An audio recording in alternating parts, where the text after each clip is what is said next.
You're listening to the Longer Haul Youth Ministry Podcast with Jody Livingston and Chris Trent, episode number 85. Welcome to the Longer Haul Youth Ministry Podcast, helping you survive and thrive in youth ministry. And now, your hosts, Jody Livingston and Chris Trent. Well, hey, everybody. Welcome to the show today. Thanks for tuning in and listening wherever you are and wherever this finds you. Thanks for making this podcast today a part of your day. If it's your first time listening and checking out the show, welcome. We're glad you're here. And if you're a returning listener who's coming back for more, well, welcome on back. Show notes today you can find at thelongerhaul.com/episode 085. That's thelongerhaul.com/episode 085. If you enjoy the show, make sure you subscribe to it wherever you listen to, whether that be iTunes, podcast player, Spotify, I don't know, wherever else you happen to find it. Make sure you subscribe to it there so you get it each and every week as it comes out. You can find Chris and I out in the world, the interwebs, social media stuff at Chris Trent, Jody Livingston, The Longer Haul over on the Facebook. And of course, we would love for you to join our super secret podcast Facebook group if you'd like to. But don't tell anybody because it's a secret. Except that we tell everybody about. Yeah, it makes perfect sense. So, hey, Jody and I are a couple youth pastors that podcast, and we love the idea of doing this long term. So, both long term as a career and also in our current situation. So, we like to interview folks and have episodes that talk all about youth ministry for the longer haul. Jody and I have both been doing it a little while ourselves, and so that's kind of where this all comes from. Jody serves in California. I'm in Georgia. We pretty much are rocking the entire United States at this point. So we just need a third person that's like in Texas, and then we would just rule the world. So, but yeah, man, we like this. So, what's up, man? You doing okay? Life good? Yeah, man. Settling in, gearing up for summer. Looking ahead a little towards the fall. Yeah, you got that long-term planning is important. Yeah. So I'm excited about our fall. It's going to be good, man. Our fall is going to be strong. Hey, here's a question for you. Like, what's something like you're doing right now that you're loving? Like, what's something just like maybe somebody could get a fresh idea from something that you guys are doing, and you're kind of new there. So, right. Like everything's new to you, I know, but something maybe you guys have recently implemented that would be like, here's an idea kind of thing. I would say recent, right, is probably our camp preview night. So this is something that I have not normally really done. And so we take a night where we just do a big kind of launch for camp and make a big night of it. We do it kind of over, like on midweek, kind of over top of where we would normally meet in place of that, and kind of go all out to really make it just a fun night to build some early momentum around camp. We open registration for camp that night and try to theme it somewhat similar to what camp will be to a certain degree. And it's fun, man. It's fun just to kind of have a night where you can just kind of dream a bit and be creative, and it helps. I mean, getting all that momentum early helps. Yeah, I love those moments whenever you're able to just sit back and play. Yeah, because you don't often get to do that, I think, and you shouldn't do it all the time, I guess. But this night, this is really fun, and so we did like a little music video thing, and that we got together and kind of made, and then we played a game, like a trivia game, where like junior high versus high school, and we had a couple of guys suspended from the ceiling that we lowered. Like if your group gets, like if junior high gets one right, then the high school guy gets lowered. And if the high school group gets one right, then the junior high gets lowered. So we lowered them into 100 gallons of Jell-O. Wow. It's pretty impressive, actually. 100 gallons of Jell-O. That's a lot of Jell-O. That's a lot of Jell-O. A creepy dream like that one time. we wanted to do pudding, but I just remember you posted recently on one of the Facebook groups. Now you say that. Anybody know where you can get a bunch of Jell-O? I remember that. Yeah. Yeah, that was it. It was so we were looking at pudding, but pudding weighs a lot. Yeah, more than Jell-O. I mean, Jell-O's heavy, but yeah. So we did that, and then this falls under the category of you might be a youth pastor if. Yeah, it's like nobody else is asking that question.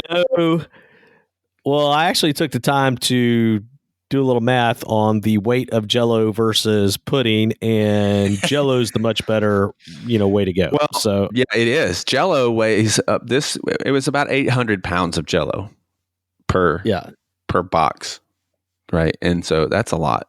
Golly, how are you? But how are you going to? we had a winch. That. There's a no. But how are you going to make it turn into Jell-O? It's got to be cold. No, they sell Jell-O wrestling kits. And you just add water. You can't eat it. It's not an edible Jell-O. Yeah, that's fun on the church reimbursement, right? Jell-O wrestling. Oh my gosh! So we did that, and then just had a really. I doubt churches are their primary customer. No, for sure not. For sure not. For sure not. So we mounted a couple of Hold on, I'm not done making jokes in the ceiling and lowered that because they had a switch, and then we lowered them from the ceiling, and then we just had a few folks talk about the impact camp made on their life, and kind of this idea of what if 1 week could change your life forever? Yeah. And after Jody, I just had this thought about the fact that somebody tuned into this episode based on the title of the episode, and we're doing the worst intro ever to the most serious topipic ever. It's true. It's true. Welcome to the show. Welcome to the show, guys. Yeah, welcome to the. I wish I could say this is not normal. That's a little bit youth. That's a little bit of youth ministry. In 1 minute you're playing with Jell-O, and the next minute you're dealing with something crazy. I'll put a link. I'll put a link to the Jell-O in the show. Let's not. Let's just not. Okay, I won't. I might though, but I might. How about you? You do. Well, nothing that'll top that. I mean, no, that's not true. Yeah, that's not true. Well, so this is other people have been doing this. We just are finally catching up, right? But we implemented the impossible shot, which if you don't know what that is, check out. Go over and check out the Download Youth Ministry Facebook group.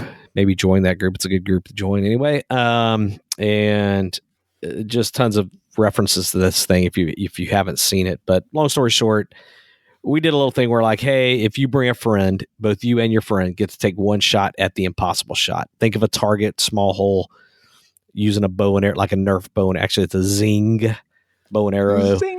Pretty far off in the distance, and it's technically possible, but it's going to be tough to make.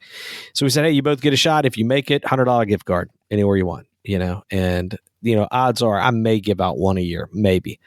And so we just decided to just do it, just to throw it out there. First week, 2 people. Second week, a few people. Third week, more. This last Wednesday, stage was full. Not kidding, not even embellishing this moment. Completely true. Had a set of triplets and a pair of twins on stage. That's awesome. That were not Johnson Ferry kids, right? That did not come to our church. The other thing that's been really cool is we've had half of the people that have come are from Sunday mornings that have never tried out Wednesday nights before. That's cool. And so it's just, it's gimmicky. I'm fully admitting that. It's gimmicky. It's, and then, the guys that like to debate, girls that like to debate the whole, well, should you, okay, whatever. Y'all can debate that somewhere else. I don't care. I got kids coming that aren't normally coming, and we are telling them about Jesus. So it's good. So yeah, it's pretty cool, man.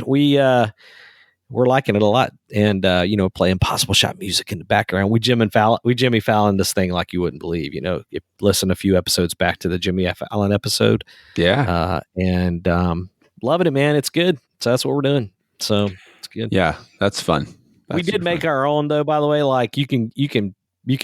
There's some guy on that Download Youth Ministry page that'll sell you one, and it's a good deal.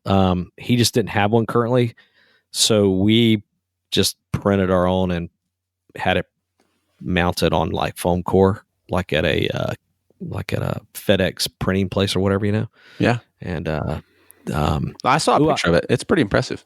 Oh, I'll give you. Hey, here's the tip we learned too, because we didn't want to leave it hanging up all the time because leaving a target set up in our youth group room all the time, like a bad idea. Sounds like a bad idea, right? So we mounted it on top of a PVC pipe, like probably 1.5 inches thick. Yeah. And we took an old microphone stand, and so we just set the microphone stand down, put the PVC pipe on top of that. It stands right up. I mean, it's awesome.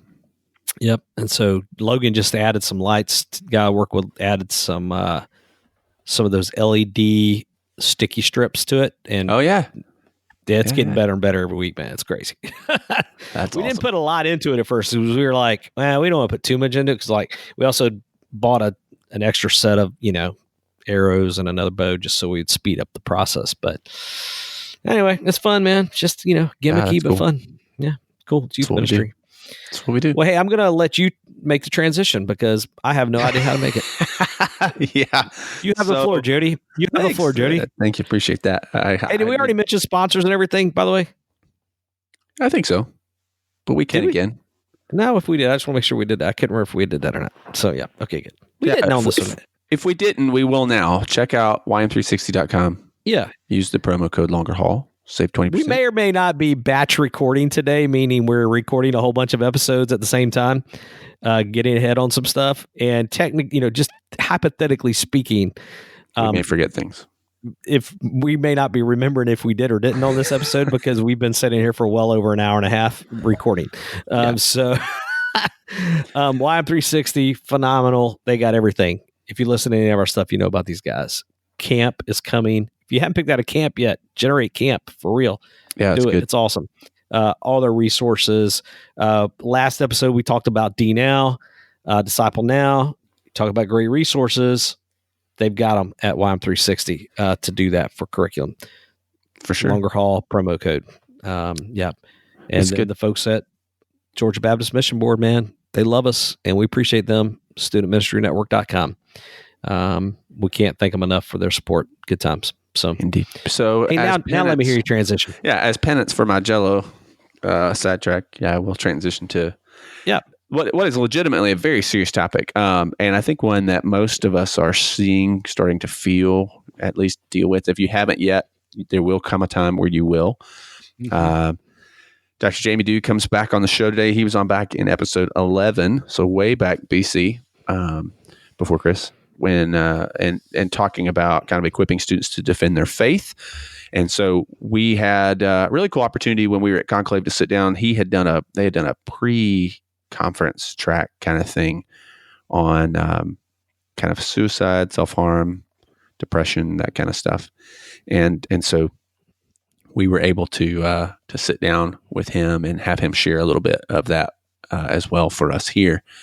And so I hope you'll listen well. I not be dismissive of like, oh, well, my kids aren't dealing with that, or, this sounds like something I won't have to deal with, because I think you will. I know you will at some point. Yeah. And so, and it's good. I mean, he's sharp. Jamie's a sharp dude. And it's a very informative interview. And I was thinking about this, Jody, this is going on my list of potential episodes for us later on. But if we were to throw out the topic of things that you feel totally unequipped to handle as a youth pastor, but that you're actually going to have to handle at some point. Yeah, this is on the list. This is on the list. Like, some of that might be, depending on how you're wired, that may be budgeting for someone, that may be, adults, parents that are hard to get along with, who knows. But high on the list, though, would be issues related to self-harm and suicide. I mean, it would just be right up there. It'd be up there with like having a kid that's been abused. I mean, it would be like, how are we equipped for that? Because they didn't teach me this in college. They didn't teach me about this in seminary either. So this is the kind of thing where you have to be willing to do your homework. And I will say this: if you're listening, keep listening, because here's the thing: when it happens and you're faced with it, you're not going to have a day or two to go to school on this. You're going to have to be able to deal with it immediately, and you're going to have some background in your mind, having prepared yourself, because you are going to be in a urgent firestorm of a problem in a hurtful moment. And so this part is really huge here. And so be sure to listen to this one. And if it stirs something up in you to maybe, go a little deeper, do it. It's good. Yeah, that's a good word. Cool. All right, we'll jump in here. Here we go. And now we're pleased to bring you our feature presentation. Hey everybody, welcome Dr. Jamie Dew. He's hanging out with us here, and we're just going to spend a few minutes. If anybody wants to gather around, great. If not, you can listen to it later on the podcast. Hey, I'm Chris Trent, and this is Jody Livingston, and Jody used to be a Georgia youth pastor. I'm a Georgia youth pastor now, and we do the Longer Haul podcast on the side, but we're really excited to be at Conclave. Do we call you Dr. Jamie? Just Jamie. Do we just call you Jamie? Yeah, Because just Jamie's fine. Yeah. See, that ruins my question for you, because my first question was going to be, does anybody ever get you confused with Dr. Drew instead of Dr. Dew? There's Dr. almost Dew. always an R that people somehow slip They in there. slip so sometimes it becomes Dr. Drew accidentally Dr. Drew or whatever. So anything. you do something or they different just than call what me Dr. Drew Call me does, right? That's what's Just that? Drew. I don't know what Drew. Dr. Drew does. Yeah, I leave it alone. And Isn't I he just like say, the MTV guy? Is Yeah. that okay? Yeah. You know all not about me. him, Jody? Yeah. Yeah. But not for this conversation. Not for this conversation. That's great. Hey, Jamie, could you do this for us? Yeah. Help us out for just a minute and give us an idea. Give us a little background on your, as far as your take on youth ministry and the impact, I guess, youth ministry has had in your life. Yeah, sure. So I'm a professional nerd, I guess you could say. I teach philosophy at Southeastern Seminary, and I deal with academics of all different sorts. And so most people probably wouldn't typically associate an academic like that with very practical ministry like student ministry. And I get that, but I like to point out to people that actually my entire faith journey, everything about that, began through a very vibrant student ministry at a local church in Wake Forest. It was Bayleaf Baptist Church. Yep. Jody and I worked together in a church in the Wake Forest area for about 8 years or 6 years or so. Yeah. And it was through a ministry like that. It was through camps. It was through all the hype and all the things that people from an academic setting love to pick on and sort of make fun of and all those things. But God used that, and He used that in a very real way to get my attention at a very vulnerable time in my life when, frankly, I was very open to the gospel, and I had faithful youth pastors and youth workers that were there to structure things and to speak into my life, and God used that to bring me to faith some 23 years ago. And so it all began there for me. I didn't set out to be an academic. I actually set out to do student ministry and evangelism, and it was through the doing of evangelism. Jody, I just heard him say that we're not academics. That's what I Well, I don't mean it quite that way, but certainly I think he was talking to you about certainly that, Jody, not me. you're less nerdy than I am. I'd say that. So, but it was through the doing of all those things, doing evangelism, that I met people that had questions, and that took me into apologetics, and that took me into philosophy, and that's how I ended up coming where I am. But about 6 years ago, I became the dean of the college, and so for recruiting purposes, I had to sort of re-enter the youth ministry world. And I have to admit, when I did, I felt very awkward because I'd spent about 10 to 12 years in academics at the highest level. And so I didn't know what to make of myself. It was clear I was the one that didn't fit in, right? And I was the one that was awkward.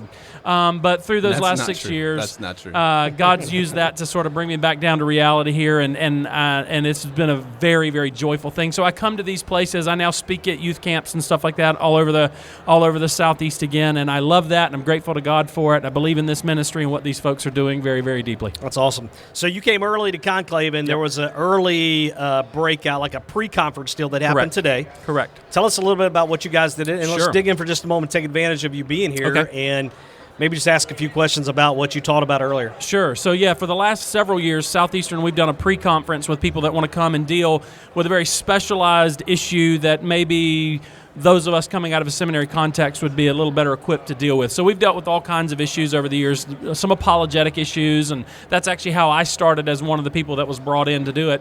But over the years, it's evolved to deal with a variety of different practical issues. This year, we dealt with the issue of self-harm and suicide. And myself and my colleague, Dr. Tate Cockrell, came in and we spoke for that. I spoke on ministering to people who have lost someone to a suicide, and he spoke on ministering to people that are struggling with self-harm or are tempted with suicide and things of that nature. And overall, I think it was fairly helpful for the folks in the room to think through some of those issues, and we were able to provide some pretty helpful counsel to them on how to deal with those things in their ministry. So I think a lot of the folks we were talking to earlier, and Jody and I do the Longer Haul podcast thing on the side, and one of the things we've learned has been a lot of folks that are out there, man, they feel like they're young in youth ministry, they're just getting started, and when it comes to resources and understanding. So a couple questions come to my mind when I hear you say what you're talking about. And Jody, of course, jump in, please. And here's the first one, though, like, if you're new in youth ministry and you really don't have much context, maybe you're in a situation where you've never had to deal Right. with anybody who has struggled with self-harm. Right. Or dealt with someone who has committed suicide. Can you give us any context or any idea of how big of a deal this really is? And I know Yeah. it is a big deal, but can you just give us a little bit of framework? Sure. No, yeah, absolutely. Jody and I were talking just a minute ago before we started that, gosh, when we were coming through high school and coming through middle school and stuff like that, I mean, you heard of these things, but it was very rare on how often and the frequency that people would do self-harm or that they would be tempted towards suicide or whatever else it is. But obviously in recent history, there's been just this huge surge of these types of things. And so generally speaking, and I don't know exactly the statistics, but I can ballpark it for you, that every year America loses about 10,000 people to a suicide. There are approximately 60 million people that contemplate suicide on an annual basis. That generally speaking, grown men are more likely, 3 times more likely than women.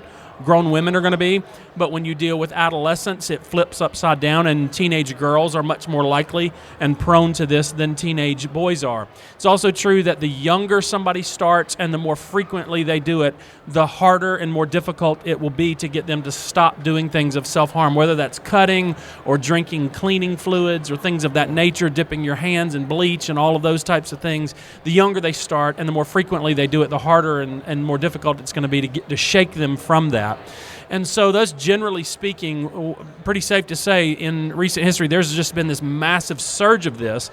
And since we didn't grow up with that really, we may not know how to calculate that. There can be a tendency to be somewhat dismissive about that, but this is real life. This is life and death. I mean, whether or not there's a real maturity behind it or not for these students, the fact of the matter of it is this is happening a lot more frequently, and we have to take this very, very seriously. So if you are a student pastor, whether, like we're saying, just kind of starting out, trying to figure this out, or maybe haven't dealt with this a lot, just in your context, I think, let me ask this, let me back up. Do you feel like it's more prevalent in certain regions and areas than others? Like, do you see this more in like an urban environment or more than a rural environment, or? No, not necessarily. I mean, you would expect it in the more rural, you would expect it in certain places where poverty is a little stronger, but the advent of the cell phone has made things a lot different. I think that's at least a contributor to this. I mean, it used to be that when you were bullied, and my colleague talked about this today, when you were bullied, maybe in your school there were 5 people that saw it, and so the embarrassment level or the embarrassment sphere, if you will, was rather small and contained. But nowadays it happens and somebody videos it on their phone and they post it on social media, and now 2,000 people may see it, maybe all within that school or all within their social sphere. And so the sphere of embarrassment is far bigger and the weight of that is much bigger. So because of that, actually, you're going to find that this happens demographically across the board more frequently than it used to. Maybe there's still pockets where it's more popular, but across the board there's an uptick.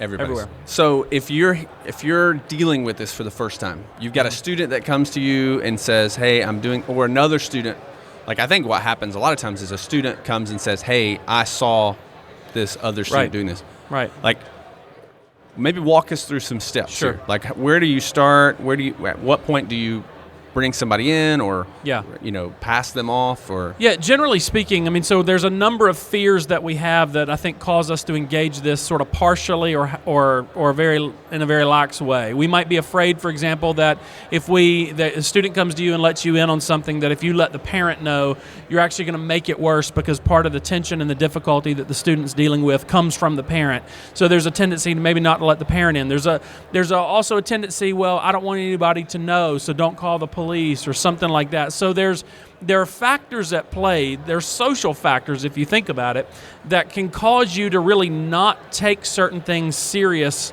in the level they need to be done. There'll be a tendency, therefore, to sort of go it alone when you're dealing with somebody that's dealing with self-harm or suicide or something like that. In other words, they've confided in you, but they don't want you to let it beyond that circle. Unfortunately, this is one of those issues, though. It's life and death, and we just don't have that luxury. Not only are there laws at play that are going to be different from state to state, one piece of counsel I would give to everybody is pick up your phone and call the state officials and find out what the laws are for your state regarding confidentiality on these issues. Because there's, again, state by state it's going to vary, but the general rule of thumb is if you know about something and you don't report it to the officials, you're going to now have great difficulty for yourself legally on that. Yeah. So one step you can take is just find that out, and then that can guide you on where and how to be intrusive as you go from there. So the key word there, and also as you do some research there, would be mandatory reporter. Yeah, absolutely. Like understanding what are you a mandatory reporter or not? That's right. And that's kind of the buzzword there for, I think, a lot of youth pastors. That's they need right. to dig in and figure out, okay, what are my responsibilities there as far as being a mandatory reporter? Because both for your own personal safety from the standpoint of like what you're talking about law and stuff, but also because you really do want to understand how you can best help a kid that's going through something like that. And, absolutely. Yeah, and my colleague talked about that, I mean, again, the laws are going to vary from state to state slightly. Generally speaking, though, if the situation involves a minor or a dependent adult, it may be over the age of 18, but this adult can't give him or herself basic care. If it involves those two things, there are very strict laws that you have to report these types of things and let people into this. So I would say know that. And then when you're in these situations, you can just simply say, I have to. I don't have the choice in this situation to not report this. Make sure it's couched in the fact that we love you, we want what's best for you. We're going to get you the help that you need to come alongside that. No, that's good. Yeah, and I think the key there is knowing ahead of time. Like not waiting until that situation is occurring, but you're aware of the process before you have to deal with it. That's really helpful. Okay, so situation comes. What kind of counsel are you going to be providing to parents, or like how do you guide and navigate a parent who's most likely freaking out? Yeah, great question. I think, the parent has got to be willing to take certain steps as well. I mean, it could be that there are factors in the home that need to be addressed. There could be certain triggers in the home that are causing this or exacerbating the situation. So this puts the youth pastor or the pastoral staff on notice that they've got some difficult counseling to do in these moments. So it could be that things like that need to be addressed. Try to encourage open conversation with other folks to come in on that. It may also be that the parent has some very active steps that he or she's got to take regarding getting their student the help the counseling that he or she needs to actually deal with the underlying issues that are causing this. I mean, here's the thing, y'all. It's not the situation that you've got this small population of students that are prone to think about this and do this, and they're the only ones we got to worry about it. I mean, Dr. Cockrell asked the question today in our class, how many of you, and there's a room of about 70 people, how many of you in here have actually never, ever, ever, ever thought about doing something like that? And no hands went up. Truth of the matter of it is, almost anybody at certain moments of their life can have that thought or can entertain that thought, right? So what that tells you is that there's actually things that can be done to prevent, right? Right. And so what you want to do is be able to step in, and the parent, the student pastor, everybody else involved has to, in some of these cases, be intrusive even when there's pushing and kicking against it. Because, again, you're dealing with a life or death situation here. So be intrusive, be willing to take those steps, get them the help. Because the good news is, if we are intrusive to getting people the help that they need, we have a very good chance that this doesn't end badly or harmfully for somebody else. No, I think that's good. Yeah, and that's the hard part now when it comes to youth ministry. I think so many of us are drawn into youth ministry because of all the great moments. Right. The fun.